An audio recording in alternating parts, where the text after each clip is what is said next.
नमस्कार मित्रों, आप सभी का लॉजिकल सनातन ज्ञान चैनल में स्वागत है। जब जन्माष्टमी की बात हो और भगवान श्री कृष्ण पर चर्चा हो, गीता की बात हो, तो उस पर इस्कॉन की अगर बात ना हो तो ये थोड़ी सी बेईमानी होती है। हालांकि शंकराचार्य, वर्तमान शंकराचार्य स्वरूपानंद सरस्वती जी ने इस्कॉन पर एक विवादित बयान दिया था कि इस्कॉन मंदिर केवल कमाई का अड्डा है, इस्कॉन में पैसों की लूट मची है और वहाँ चढ़ने वाले पैसे सीधे अमेरिका भेजे जाते हैं क्योंकि ये संस्था अमेरिका में पंजीकृत है। मैं इस बात से आधा सहमत हूँ। चलिए चर्चा करता हूँ।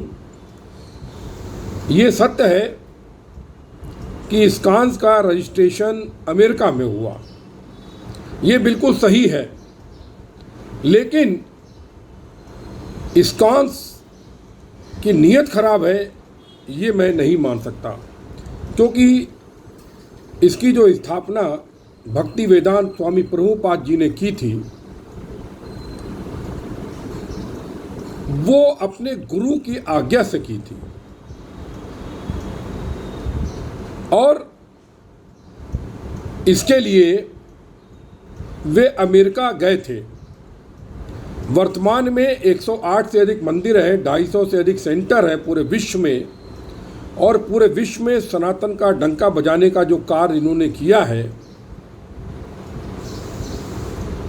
वो प्रशंसनीय है।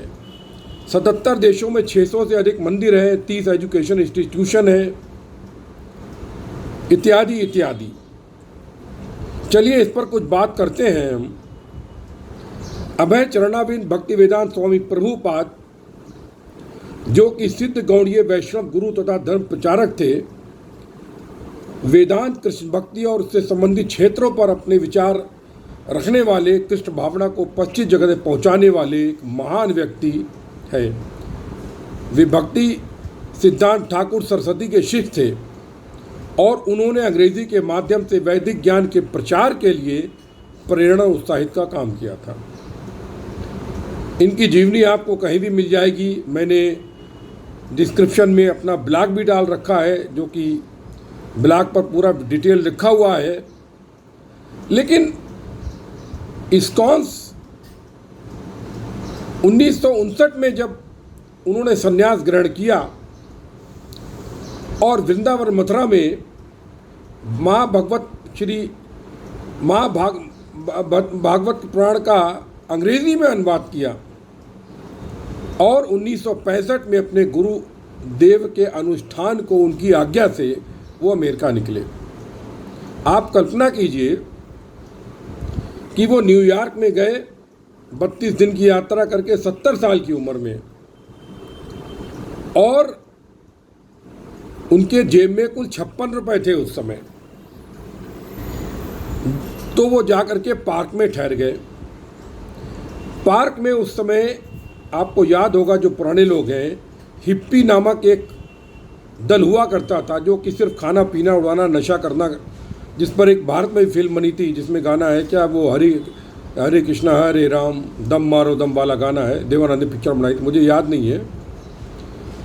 और उसके बीच में जब गए तो उनका बड़ा अपमान किया गया, लेकिन वे हिप्पियों के बीच में अपमानित होते रहे। अंत में हिप्पी उनसे प्रभावित हुए और एक हिप्पी से जब उनकी बात हुई, जो अफ्रीकन था, उसने इनसे पूछा कि जो नशा हम कर रहे हैं उस तरह से तुम भी झूमते रहते हो, तुम कौन सा नशा करते हो? तो आपने कहा कि मैं राम नाम का नशा करता हूँ, जिसमें ना कोई पैसे का खर्चा है ना कोई साइड इफ़ेक्ट है। तो उसने कहा मुझे भी कराओ। तो इन्होंने बोला कि भाई मेरी बात मानोगे? उसने कहा हाँ मानेंगे। तो उन्होंने कहा बैठो, और उन्होंने उनको हरे कृष्णा हरे राम के मंत्र का जाप करने को बोला। वो व्यक्ति कुछ दिनों में सुधर गया। उसकी देखा देखी 1 वर्ष के अंदर उनके 10,000 से अधिक शिष्य हो गए और 1966 में उन्होंने अंतर्राष्ट्रीय कृष्ण भावनामृत संघ यानी इस्कॉन की स्थापना करी। और फिर उन्होंने अपने आरंभ के 10 शिष्यों को विभिन्न देशों में भेजा और 1968 में वर्जीनिया अमेरिका की पहाड़ियों में नव वृंदावन की स्थापना करी। 1972 में टेक्सास के डलास में गुरुकुल की स्थापना करी, गुरुकुल, जिसको कि भारत जब स्वतंत्र हुआ तो हमारे वहाँ 2.5 लाख गुरुकुल थे, उनको बंद करा करके आज कुछ गिनती के गुरुकुल हैं, उनकी उन्होंने स्थापना करी और माध्यमिक शिक्षा को वैदिक प्रणाली में पढ़ाने का प्रयास किया। इसके बाद पूरे विश्व भर में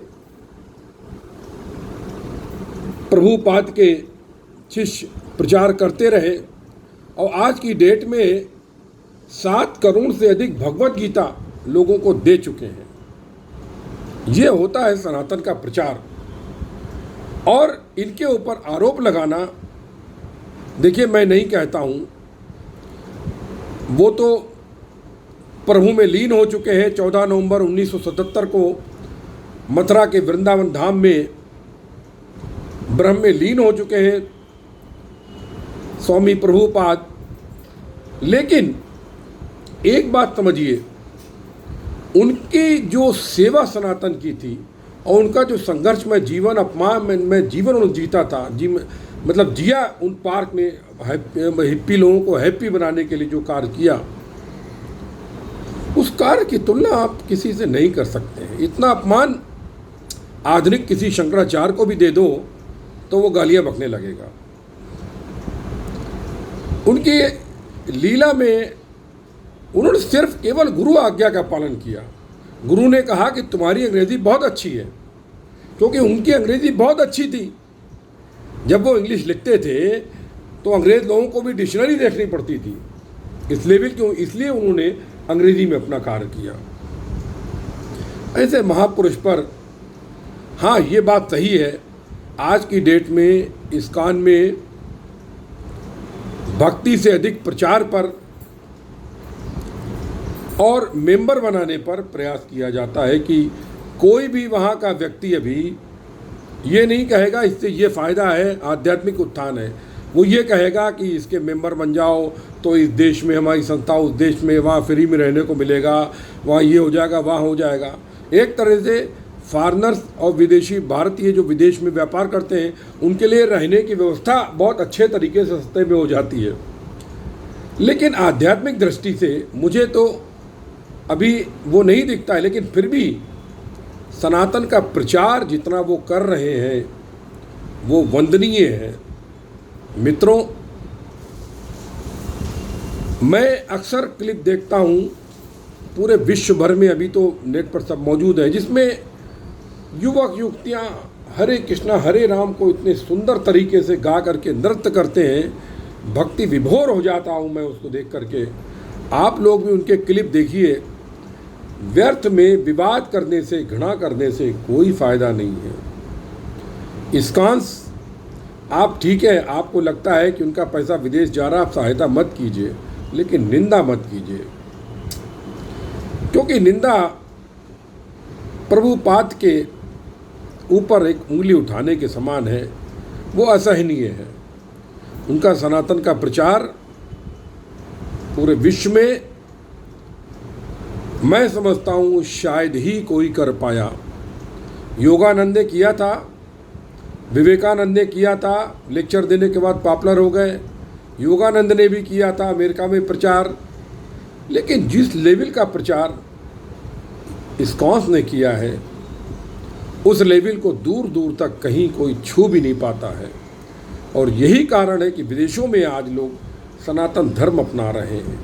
जो एक बात, क्योंकि अंग्रेज़ी भाषा है, अभी विश्व की लगभग सभी भाषाओं में भगवत गीता लिखी जा चुकी है।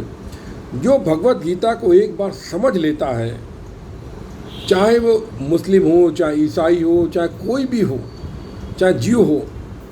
इज़राइल में भी इस समय हरे कृष्णा हरे राम मिशन पर क्या भक्ति, वहाँ पर जुलूस निकल रहे हैं। जो एक बार भगवत गीता को पढ़ लेता है, सनातन की ऊंचाई को भौतिक धरातल पर भी नाप लेता है, वो उसका मुरीद हो जाता है और हिंदू बन जाता है। मित्रों, इन्हीं शब्दों के साथ आपको जन्माष्टमी की बहुत बहुत शुभकामनाएं। मैं चाहता हूँ आज के दिन आप भक्तिपाद, प्रभुपाद, वेदांत को नमन भी करें और उनके जैसे तो हम नहीं बन सकते, लेकिन उनसे आशीर्वाद लें कि आप भी सनातन के सिपाही बन सकें, सनातन का प्रचार कर सकें। जय गुरुदेव, जय महाकाली। आप सभी के हृदय में उपस्थित कृष्ण रूपी परम ब्रह्म को नमस्कार करते हुए सर्वस्व ब्रह्म, सर्वत्र ब्रह्म।